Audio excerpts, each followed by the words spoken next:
आप कभी प्रयास करना, एक अपने घर में रहो ना तो थोड़ा प्रैक्टिकल करते रहा करो। किसी और वाला महाराज बोला है तो कहीं गड़बड़ तो नहीं बोल गया है, तो प्रैक्टिकल करने में अपना क्या जाए, प्रैक्टिकल करना। एक दूध दही शहद शक्कर घी सब मिला के इकट्ठा कर कर अच्छा घोट कर पी कर देखना,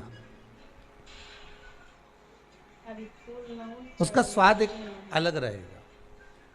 पर एक बार किसी नर्मदेश्वर महादेव का आप स्नान करा रहे हैं, दूध दही शहद शक्कर घी नर्मदेश्वर महादेव पर चढ़ा रहे हैं, या राम जी का या ठाकुर जी का या कृष्ण का या मेरे भगवान सत्यनारायण भगवान का, लक्ष्मी नारायण भगवान का,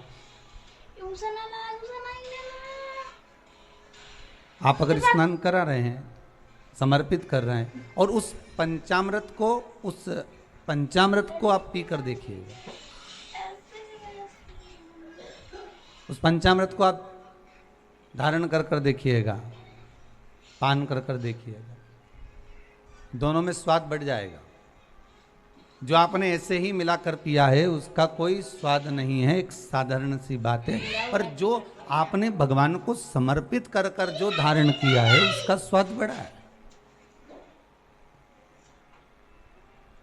अब केवल एक पंचामृत नहीं, एक केवल भगवान का प्रसाद ही नहीं, शिव महापुराण की कथा तो यहाँ तक कहती है कि इस शरीर पर आप जो वस्त्र भी धारण करें, भले आप साड़ी पहनते हैं, भले आप जो पैंट शर्ट जो जो धारण कर रहे हैं, आप जो वस्त्र आप पहन रहे हैं, यहाँ तक शिव महापुराण की कथा कहती है भले वो 200 रुपये का हो, भले वो 100 रुपये का हो, 50 रुपये का हो, भले वो 500 रुपये का हो, पर एक बार जो वस्त्र आप धारण कर रहे हैं उस वस्त्र को पहले भगवान को समर्पित कर दो और भगवान को समर्पित करने के बाद उसको अपने शरीर पर धारण कर लो। उसकी कीमत मात्र भगवान का स्पर्श करा देने पर अपने आप 4 गुनी हो जाती है, मात्र स्पर्श से।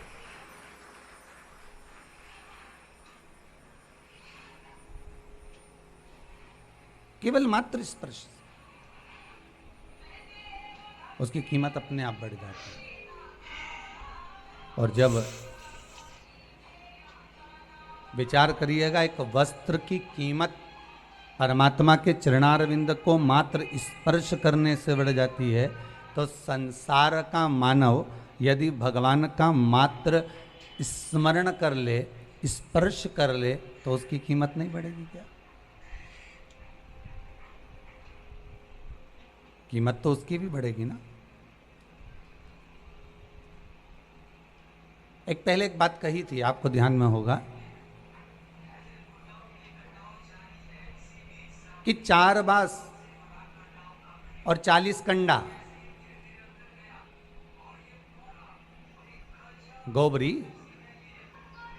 कंडा गाय का गोबर, 4 बांस 40 कंडा तो कोई भी लाकर दे देगा अंतिम समय में। पर सबसे ज्यादा कठिन की बात तो यह है कि वो 4 हाथ वाले को कौन लाकर देगा अंतिम समय में।